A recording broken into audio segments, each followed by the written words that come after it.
Hello, my name is Byron Cooper. I'm the president of MC Magazine. It's good to be here with you again.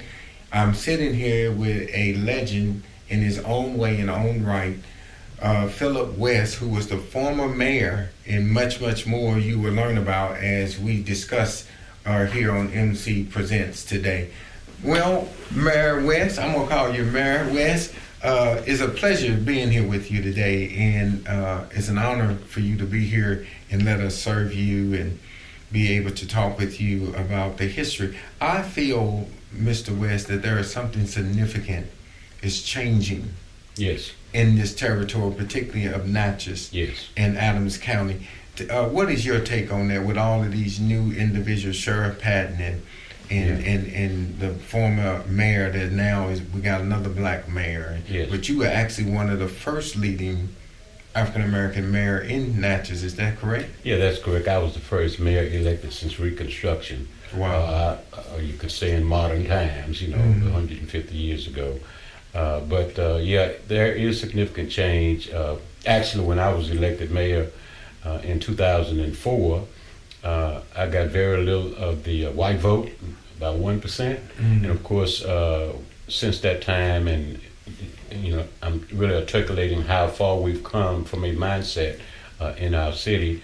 We've had Sheriff Patton elected, and now we have Mr. Grinnell elected to be mayor for the city, and both of them received a lot more of that vote than I did. Yeah. And so my point is not this to be putting anything down, except to say the times are changing. When I was 18, 19, 20 years old, there were no African American elected officials anywhere, not only in the city of Natchez, the county of Adams, no African Americans in law enforcement, anything. So to have had that experience and been kind of involved in down over the last 40 to 50 years myself as an individual, it's just a blessing to see the kind of potential that we have and where we are now versus where we were then. Now, with all that is taking place, I believe that what is going on here, that Natchez and Adams County, which they all won, that's correct. They have their difference, is about to send a message throughout the entire state of Mississippi that change has come, not coming.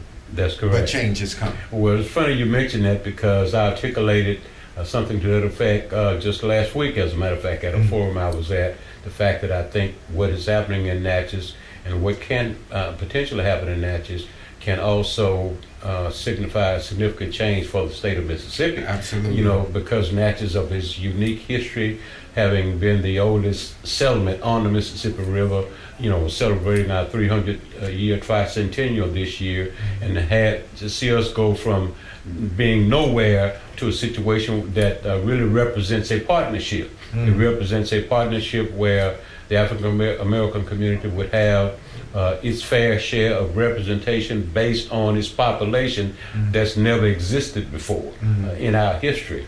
And so I'm really looking forward to and feel happy to be alive to see that we've come such a long way.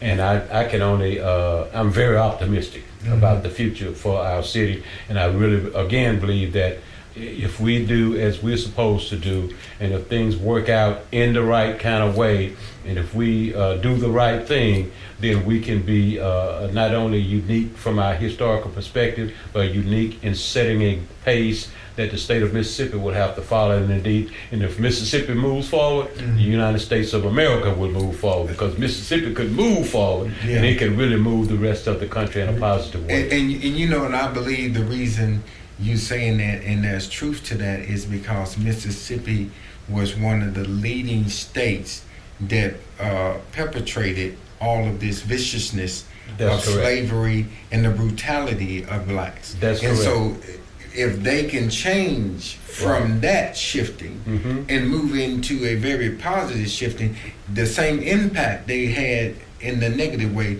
will send that same impact throughout the world. I believe that. I certainly agree with that, and that's a vision that I've always had, and I've always really looked at that even many years ago, because Natchez, Mississippi has always been basically 50-50 in terms of white and black population. It's just that because of the Jim Crow mindset, the Ku Klux Klan, and all the other kinds of things that were not acceptable to the larger community as far as African Americans being in positions of leadership, we're finally, I believe, beginning to overcome that.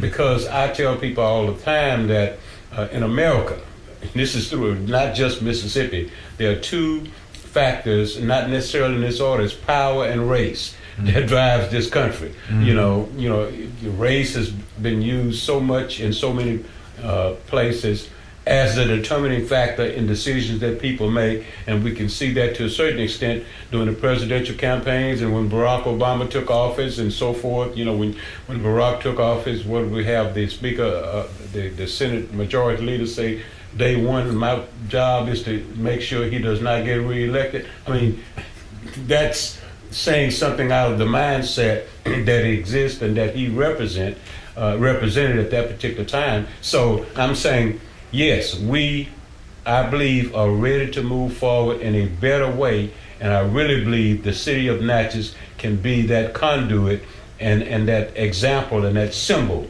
that can represent a real moving forward of our state and our country. Now, you have participated in movements concerning civil rights.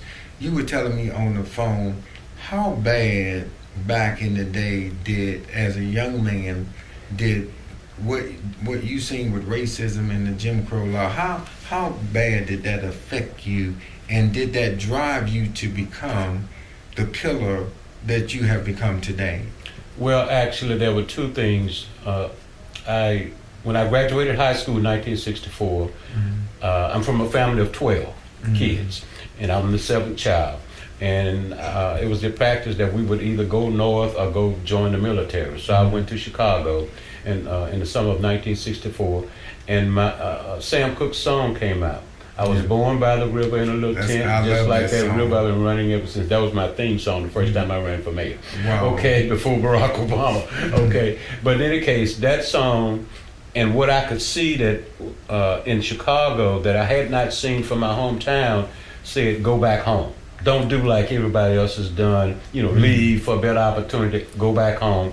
And when I came back home, I was getting ready to enroll at Alcorn State University in January of 1965 because I came back during the Christmas season. And my father and I were traveling down this highway in rural Adams County and Franklin County, and we almost lost our lives at the hands of the Ku Klux Klan. So that night I was running for my life, okay? A day or so before I was supposed to go to Alcorn State University to enroll as a freshman, 18 years old. My dad was 56 years old, I believe, and when we were hiding behind this house out in this rural area in the middle of nowhere trying to get away, I was saying a prayer that I hope my daddy gets away if I don't, because there were 5 brothers and sisters who were younger than me who were at home. And so that was my prayer. We ended up being fortunate enough to get away. Where were you guys at when this took place? We were going out a little bit down Fort. We're in Washington, Mississippi. It's Highway 84. Were you in a car? Yes, we were in a car. We were headed to Brookhaven, to the train station to pick up my godmother, who had been to up north for the holiday. And so y'all were pursued in another vehicle? Yes, yes. We were almost killed twice, but that's another story. Yeah. But that experience in itself, that fear that I had of saying I'm about to lose my life out in the middle of nowhere with my dad, and we have nothing to protect us. And this is, like I said, 1965. There were no black law enforcement people, no blacks in positions of leadership. This was shortly some months right after Dees and Moore was killed in Franklin County. Okay, so we knew what we were up against when we recognized if you got caught, it was over. That's correct. And so my dad said, my dad was a big time hunter. He said, Phillip, I can tell you this, of all the nights, I don't have a weapon in this car. And so, we were almost killed. But in any case, it turned out we were blessed and lucky enough and fortunate enough to get away, because we would have been in the news at some point had that not happened. They disappeared. Yes, okay, absolutely. and it took 30, 40 years for some of these persons or these crimes that some people committed against black people to come to justice. And 30, 40 years after the fact is not much justice in my opinion. But in any case, I think that particular experience that night then reinforced my belief that I need to be involved. And so from that point until now, which has been about 50 years, I've been involved in the community from a student activist at Alcorn State University because it was still a bad situation, even at Alcorn. I mean, that was the place where we could go to college and what have you, but we had second class this and third class that. When we needed cold water, the water was hot. When we needed hot water, the water was cold. All kinds of things. So we had some protest marches out there.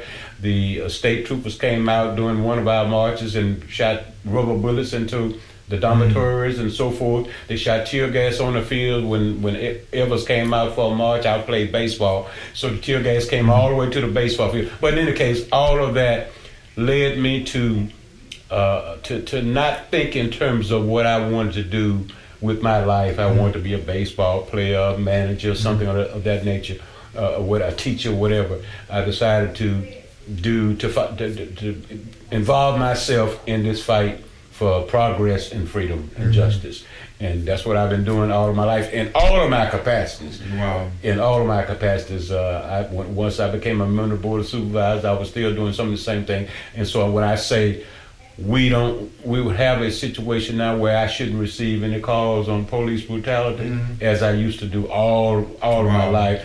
I won't receive any calls now from people saying I was discriminated against. I applied for a job at City Hall and they wouldn't even interview me and I'm qualified, or the same thing in county government. All those kinds of things I should not experience anymore because there's enough representation there on the African American side of the community, together with those persons who will be working with them, that we shouldn't have that kind of. There's no excuse anymore. In other words, it's not somebody with hate holding us back. If we get held back now, it's because we are not doing our job. Right, and the thing is, but you were one of the pioneers that paved the way for a lot of these, like our mayor today, and Darrell, and Sheriff Patton. We ride off of the pain as well as your boldness and willingness to lay down your life to step into these times so they can have their time. And so you're really to be commended for your efforts of being here. And it's just an honor to be able to sit here and talk with you. And we're going to be doing some filmage and some producing on some films concerning Mississippi, and I want you to be part of that. And we need your knowledge and insight to help make it successful. We just produced a documentary, very powerful, on what took place in New Orleans. 10 years later, you don't hardly hear people talking about what took place in New Orleans anymore. It was hot for a while, but God spoke to my heart when I was out there. Talking about Katrina? Yes. Okay, I had a real experience with Katrina because it impacted Natchez too. Not go on. I didn't mean to cut you off. Yes, that's okay. Yeah, I was mayor when Katrina hit. Wow. And see, I was here, and I'll tell you about that. And we'll probably all go out and have lunch. Me, you, and the young lady before you, Miss Matthews. I love her. And but what have happened is that when I was out there promoting the magazine, I was in an influential church, and when I was standing in the podium talking about the magazine, I heard the Lord whisper to me. He said, "The people have forgotten what happened, but I haven't." I haven't either. You know, that's what God said to me, Mayor. And so I thought, okay, this may be a good story. He's gonna let me write it. So I didn't know it was gonna go into footage and film. So we produced a documentary, and it's out. And I'll be leaving next week, going to New Orleans to actually show certain phases of the film, and the people will be able to purchase it. And we're gonna give so much of the proceeds back to this particular church to help rebuild it. But the people will be able to go out and come out. They invited the whole Ninth Ward. It's been on television, advertised.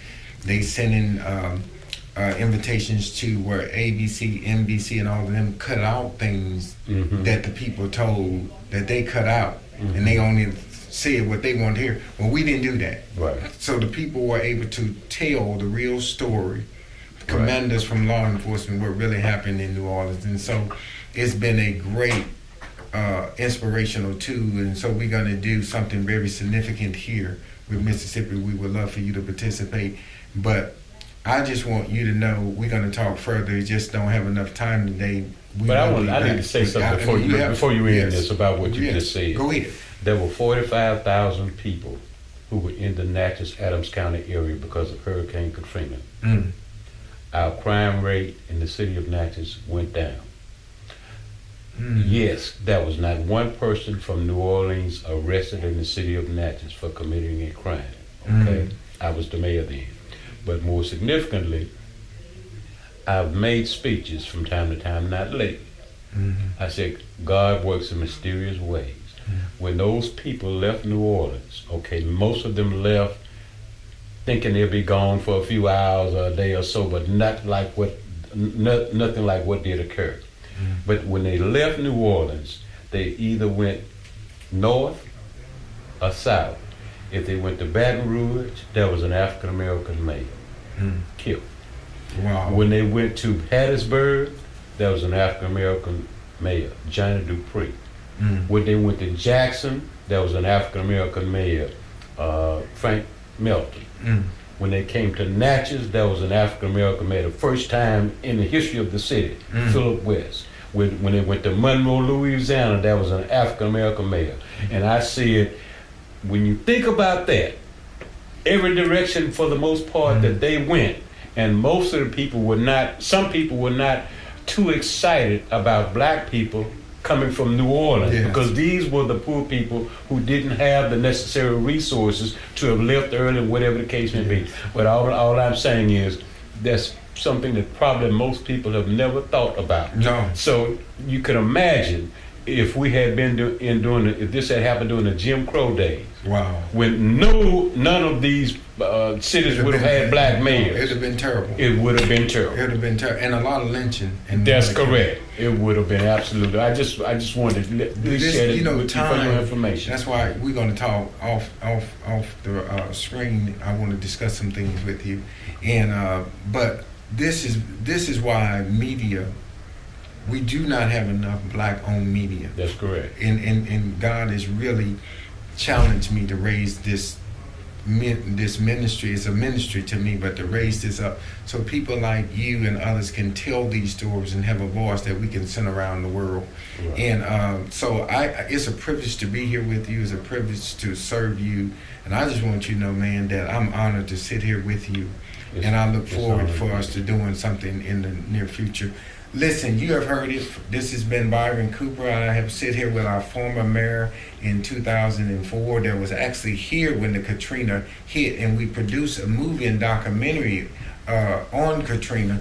I was actually here in this church at the Bishop Searcy's church, the Vision Center, when the Katrina storm hit and people were rushing this direction. I did not know you were the mayor then. Yes, I was. And so this has been awesome, but I had no clue that 10 years later, because I stopped doing media and stayed here for 6 months to help serve this city.